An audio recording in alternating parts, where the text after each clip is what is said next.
Hey folks, Eileen Ivers here, and missing you so very, very much. Hope you guys are staying well and safe, and delighted to be part of Milwaukee's Irish Fest at home. At least we get to be virtually together. Missing you so much though.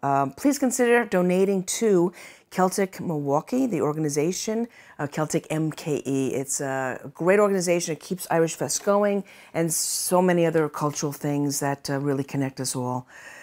Speaking of connecting, it's great. I want to share some tunes, some different ideas with you guys over the next little bit. And here's one to start off. It's a tune, A Whole New World, that I kind of arranged in a string quartet style, a true testament to the time we're living in.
One of the favorite kinds of gigs the band and I love to do is when we guest with symphony orchestra. We've been to the Great Milwaukee Symphony actually 3 times through the years, and it's just a great testament to Irish music with a symphonic stage setting. And here's a take of a tune called the Cambric Girls, a set of tunes I wrote for my Mayo connections. And we did this, band and I, out in Vail, Colorado, with the Great Dallas Symphony as part of the Bravo Vail series.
The next video is for a tune I wrote called Crossroads. This tune was featured on the record I did called Beyond the Bog Road a few years back, which focused on the Celtic roots of Americana music. Of course, Ireland and America, as we know, has shared close bonds through the years. My parents were born there, and like so many, had to leave at a young age. The tune speaks to the love of 2 countries, Crossroads.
So now we're going to go from Ireland to New York City, close to the county Bronx, New York, where I was born, Ireland's 33rd county, arguably. It's a clip of our band Universal Roots featuring Maddie, Dave, Buddy, and Lindsay down in New York City as part of the Carnegie Hall Citywide Series. Here's a song, it's called Mary, Don't You Weep No More, and it's a great African-American spiritual. We have a little bit of a pulse of a jig in there, a little 6/8, and it's just a fun one we kind of improv on, and there's a little bit of brass and fiddles and kind of jamming with each other. It's a great song of solace and hope you enjoy it. I hope it brings a little comfort in these times. Mary, Don't You Weep.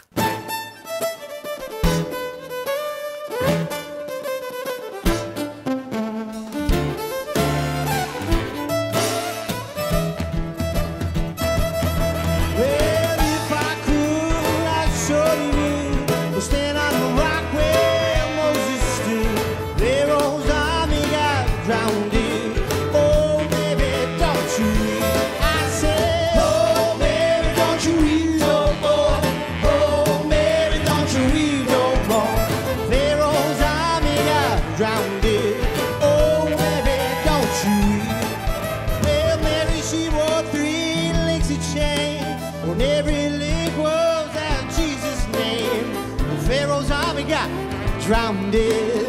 Oh, Mary, don't you weep. I said, oh, Mary, don't you weep no more. Oh, Mary, don't you weep no more. Pharaoh's army got drowned it. Oh, Mary, don't you tell him I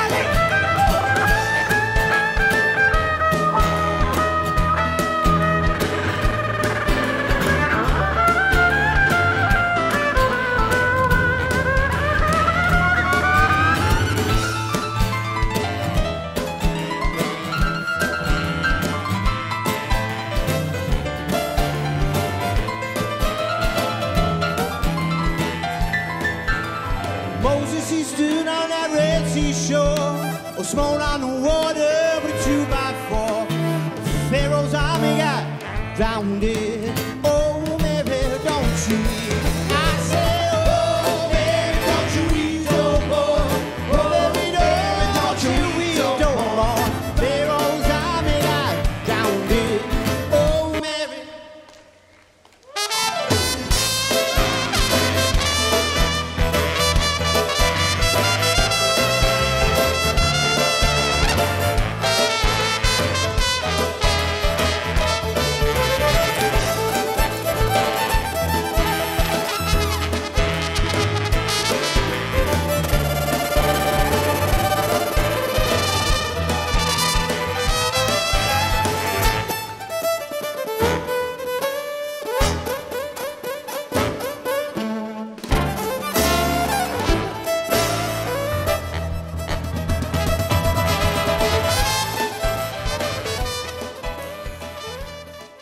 Irish Fest holds many memories for all of us. Friendship, gathering, camaraderie, inspiration. Here's a few photos from our last appearance there in 2017, accompanied by a tune I wrote called Gratitude. We especially remember Ed and Chuck Ward with deep appreciation and gratitude for their love and contributions to our Irish heritage.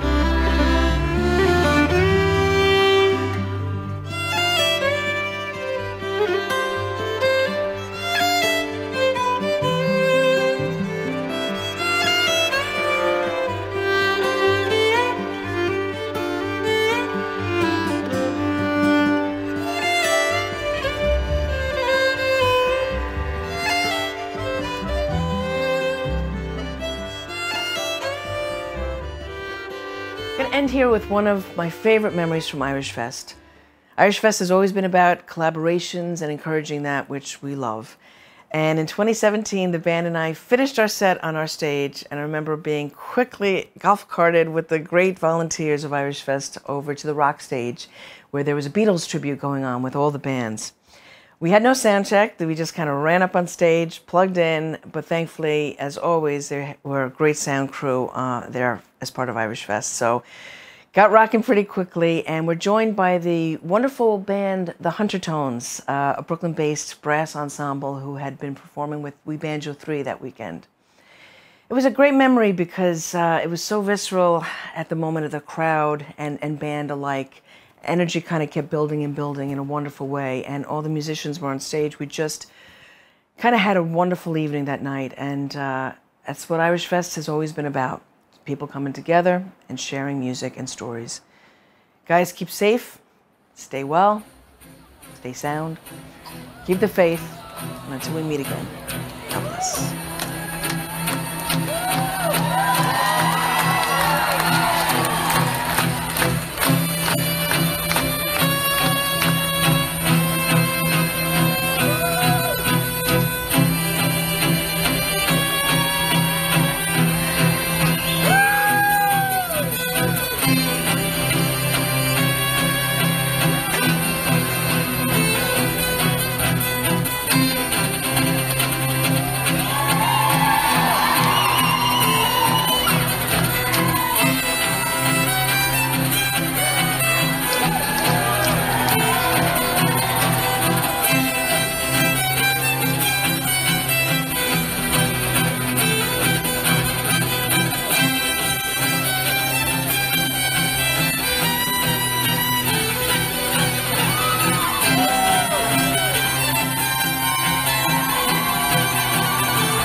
I look at the floor.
Growing up, my brother, who's 6 years older than me, he was very into a band called Humphreys McGee.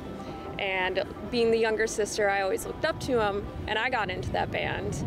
And Humphreys McGee is a jam band who I have seen 55 times now. So from there, I started listening to new bands, started with Yonder Mountain String Band, who's kind of the OG of the bluegrass world. At one point, I was seeing 3 to 4 concerts a week in college, which my bank account did not like.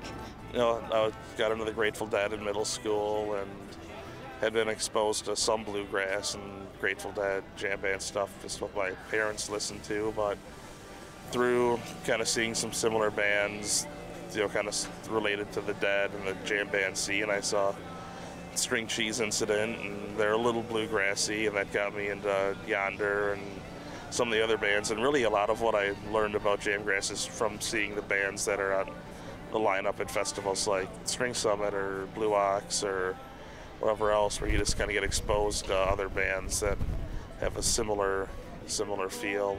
Bluegrass and jam bands kind of have a crossover.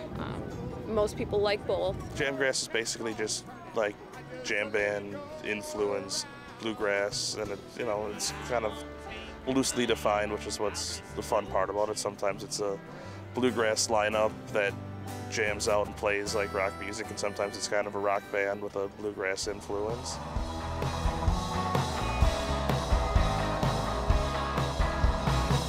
I'll never see your face, I'll never see your face. One more bridge across the river, and it's just right, leading to that safely on the other side. That's one thing that I really appreciate about bluegrass and jam bands is the fact that they're playing real instruments up there, and half the time they're improvising. It's hard to do. My first time at Hording's Hideout was 2007 for the String Cheese Incident. And then I thought it was just such a beautiful, kind of unique, special place, just different than any other venue I've ever been at, where I then gotten into Yonder Mountain String Band and saw that they had their festival, Northwest String Summit, out here, so came out to check that out just because I wanted to get back to Hording's, and that's kind of when I first got really into Yonder too. So I was in my interview with Sherry and Andy, and they asked me what I like to do in my free time, and I said I like to see concerts, I like to travel, and I like to travel and see concerts. And they asked what kind of music I like, and I said bluegrass and jam bands. And Andy looked at me and he goes, "Did you know that we own Jamgrass TV?" My jaw dropped. I was like, I want that job. Just kind of some conversations about wanting to do a documentary kind of side project. We reached out to the festival and see if they were interested, and spent a couple years working on that first Turn Left at the Peacock documentary on the festival. Either way, it means the time is flying. Can't recall how I got here.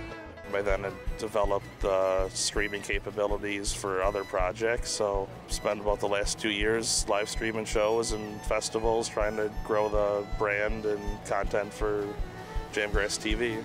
It's incredible to be resting my arms on a stage with bands that I listen to all the time. Yeah, so now I've been up here 9 years in a row, and at the festival, this is my 10th straight one. If I was not working here at Northwest String Summit, I would absolutely attend the festival. It's a really cool festival. There's nothing like seeing live music.